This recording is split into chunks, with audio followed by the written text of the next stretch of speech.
नारायण हर हर महादेव। तो जैसा कि भैया ने बताया कि हमारा प्रोजेक्ट है प्रोजेक्ट गोल्डन बर्ड, और इसको अगर सबसे सरल भाषा में समझे तो इसका हिंदी कर दें कि हम पुनः भारत को सोने की चिड़िया बनाने के लिए आगे बढ़ रहे हैं। लेकिन ऐसा क्या है कि एआई का ज़माना है, इंजीनियरिंग का ज़माना है, हमें गुरुकुल की तरफ वापस बढ़ना पड़ रहा है। तो इसका अगर वर्णन करें तो शुरुआत एक प्रश्न से करते हैं कि हम सब यहाँ बैठे क्यों हैं। आप सब अपना परिवार छोड़ के कोई जॉब कर रहे हैं, कोई पढ़ाई कर रहे हैं, यह सब छोड़कर इसलिए बैठे हैं क्योंकि हम सबको अपने धर्म का ज्ञान है, हमारे अंदर हमारे माता पिता ने संस्कार भरा है, इसलिए हम सब यहाँ बैठे हैं। परंतु अगर एक पीढ़ी आगे बढ़कर देखें तो अभी के युवा कर क्या रहे हैं? क्या उनके अंदर संस्कार है? क्या उनके अंदर धर्म का ज्ञान है? क्या वो इतना चिंतन करते हैं धर्म का या राष्ट्र का जितना हम और आप करते हैं? क्या वो अपने राजा महाराजा से ज्ञान लेकर, उनसे प्रेरणा लेकर सर कटाने का हिम्मत रखते हैं? बिल्कुल नहीं रखते हैं। और यही कारण है कि जो अखंड भारत पूरे विश्व विजयी हुआ करता था, पूरा विश्व हमारा था, आज हम सिमट कर रह गए हैं। इसलिए हमें गुरुकुलों की आवश्यकता है।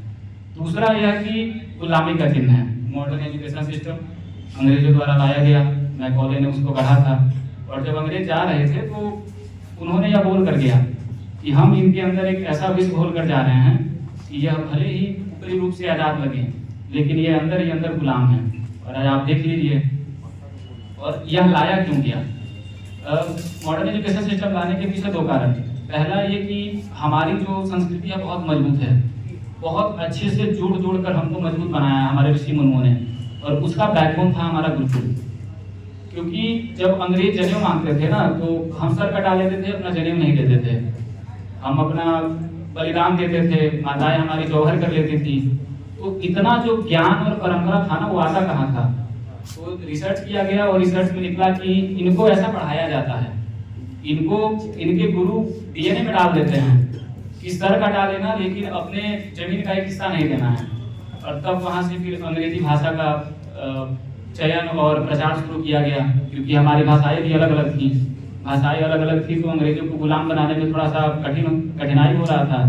तो हमें उन्होंने अंग्रेजी सिखाकर एक भाषा में करके फिर कन्वर्ट करना शुरू किया, मॉडर्न एजुकेशन स्थापित कर दिया। और उसके साथ साथ अभी का समय देख लीजिए, आज़ादी के इतने वर्ष हो गए हैं फिर भी आज हम कहाँ हैं। और इसका सबसे अच्छा यह हो सकता है कि कोई भी कार्य होता है ना, हम किसी भी लक्ष्य को लें तो उसके पीछे एक आशय होता है कि हम यह काम कर क्यों रहे हैं। अगर उस काम के पीछे का आशय निर्माण है तो वह काम जब तक होगा तब तक वह सिर्फ निर्माण ही करेगा। और अगर उस काम के पीछे का आशय विध्वंस है तो वह आप उसको कितने भी पवित्र मन से कर लीजिए, वह जो कार्य है वह सिर्फ विनाश ही करेगा।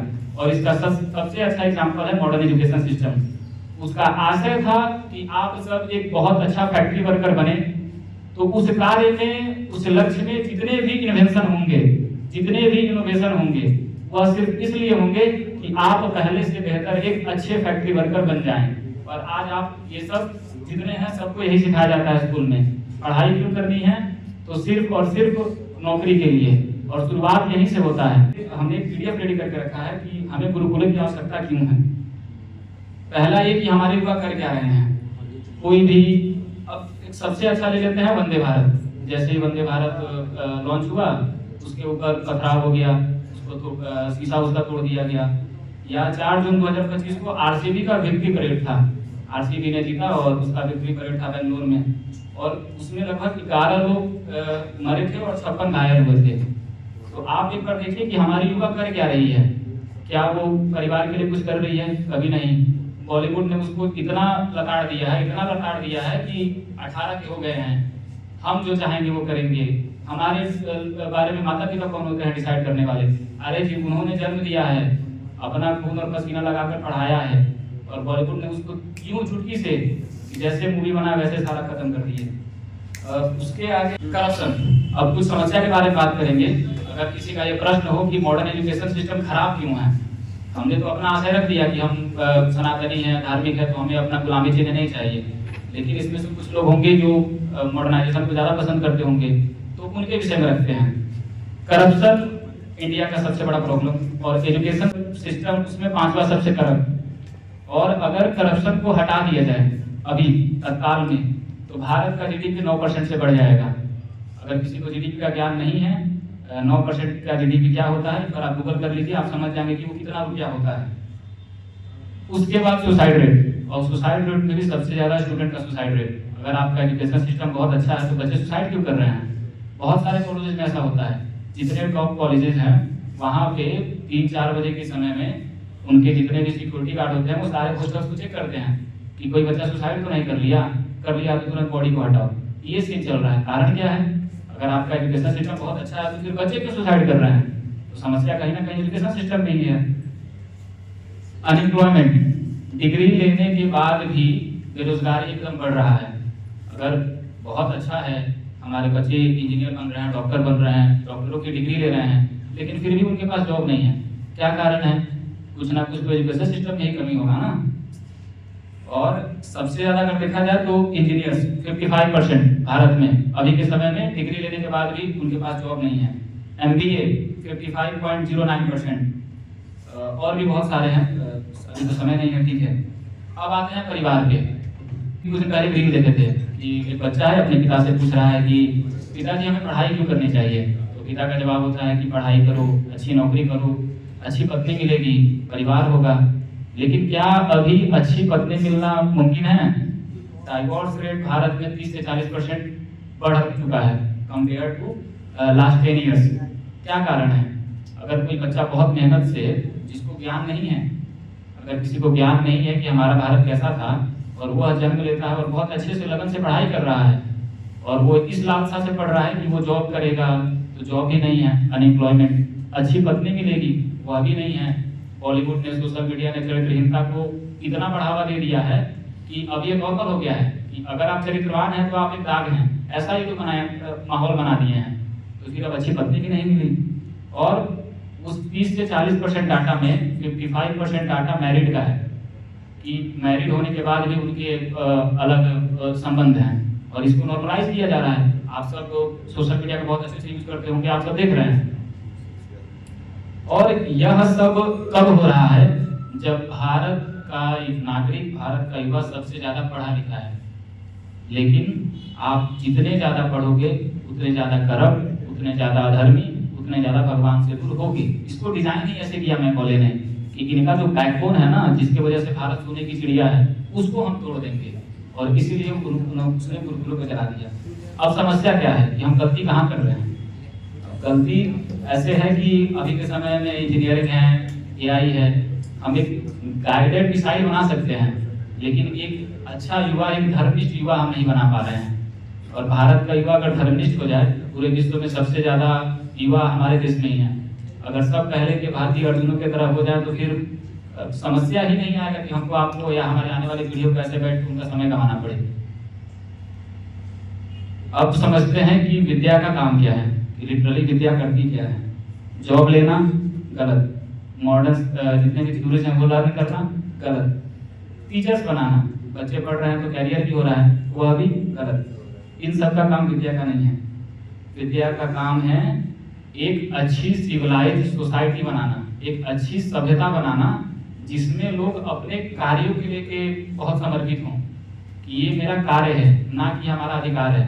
90% जितनी समस्याएं हैं अभी वो सिर्फ अधिकार के लिए है।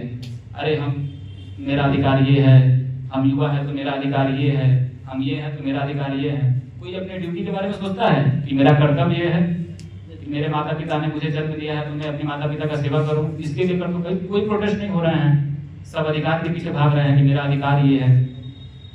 विद्या का काम है सेल्फलेस बनाना, ना कि सेल्फिश बनाना। हमारे यहाँ कहा जाता है ना, मोक्ष, मैं से मुक्त होना ही मोक्ष है। तो विद्या का काम है कि हम अपने आप को कितना सेवा दे दें, राष्ट्र के प्रति, परिवार के प्रति, समाज के प्रति, कि जब हम अपना शरीर त्यागे, जब मोक्ष का समय आए तो भगवान के समय फिर हमें सर नहीं झुकाना पड़े कि आपने हमें जन्म दिया और हम अधर्म करके आ गए। एक ऐसी सोसाइटी बनाना जो सिर्फ सेवा करे, ना कि अत्याचार करे। एक सबसे अच्छा एग्जाम्पल लेते हैं कि UPSC, जितने भी तैयारी करने वाले होंगे उसमें से कितने लोग हैं जो चाहते हैं कि हम सेवा करें? 1% हीरे हैं, चाहते हैं कि वो जॉब लेके सेवा करें, लेकिन 99% यही है कि भाई कुर्सी है, ब्लैक मनी प्रोवाइड करेंगे, साइन करेंगे, करप्शन करेंगे। मैक्सिमम तो यही कर रहे हैं ना। तो वो सोचिए कि जब वो चेयर पे बैठेगा इस आशय से कि हमको लूटना है, तो किसको लूट रहा है? हम सबको लूट रहा है। और गलती कहाँ हो रहा है? एजुकेशन सिस्टम सिखाया ही ये जा रहा है कि बाबा बड़ा होकर तुमको क्या करना है? पैसा कमाना है। पैसा कैसे कमाना है ये नहीं सिखाया जा रहा है, वो गलत तरीके से भी कमा रहा है। और यह होता कब है? हमारे यहाँ दो प्रकार की विद्याएं हैं, एक परा विद्या, एक अपरा विद्या।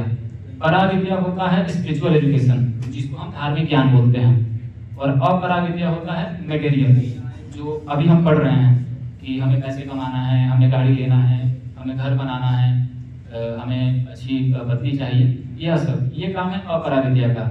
लेकिन अपरा विद्या बहुत खतरनाक है जब तक उसमें परा विद्या न आ जाए, क्योंकि परा विद्या ही हाथ पकड़ता है जब हमारे मन में अधर्म करने का बात आता है। जब हमारे मन में आएगा कि हम गलत तरीके से पैसा कमा सकते हैं, तो अगर हमारे अंदर ज्ञान है धर्म का, तो वो धर्म हमारा हाथ पकड़ेगा कि नहीं नहीं ये गलत है। तो ये काम है परा विद्या का, और हमारा गुरुकुल एजुकेशन सिस्टम इसी दोनों विद्या पे बेस्ड है। हम धार्मिक ज्ञान भी देंगे, हम स्पिरिचुअल ज्ञान भी देंगे, और साथ में जितना एक मनुष्य के लिए आवश्यकता है इस जीवन में, इस शरीर के लिए, वो सारी मटेरियल एजुकेशन भी देंगे। भारत सोने की चिड़िया था, ऐसे ही नहीं कहा जाता है। हमारे यहाँ गरीब से गरीब लोग सोने के थाली में खाते थे, तो पैसा हम बना लेंगे, बहुत अच्छा पैसा बना लेंगे, लेकिन पैसा से पहले हमें एक धार्मिक युवा क्रिएट करना होगा, जो समाज में एक स्थापित करे कि सच में भारतीय युवा होता क्या है। हम लोग अगर गुरुकुल एजुकेशन को स्टैब्लिश करते हैं तो पूरे विश्व में, मतलब विश्व में एक तो बहुत ज़्यादा ये है कि भारतीय लोग ऐसे होते हैं, अनसिविक होते हैं, सिविक सेंस नहीं होता है। यूएस का एक ट्रेवल एडवाइजरी है, हर देश अपना अपना ट्रेवल एडवाइजरी लॉन्च करता है। उसमें बताया जाता है कि आप अगर दूसरे देश में जा रहे हैं तो आपको किन किन चीज़ों को फॉलो करना है। यूएस का डाटा है कि वो लिखता है कि अगर आप महिला हैं तो अकेले मत जाइए भारत में। ये हम एग्जाम्पल सेट कर रहे हैं, और ये हम कब कर रहे हैं? क्योंकि हमको सिखाया ही नहीं जाता है कि आपको अपनी कामनाओं को कैसे बस में करना है। आपकी सेवा क्या है?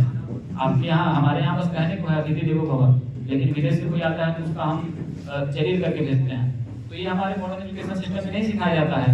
गलती हमारा नहीं है, गलती सिस्टम का है। सिस्टम चेंज कर देंगे सब सही हो जाएगा। और इसीलिए इसी कारण से हमें आवश्यकता है कि हम Indian knowledge system, that is Gurukul education system को स्टैब्लिश करें और भारत को पुनः सोने की चिड़िया बनाएं। नारायण।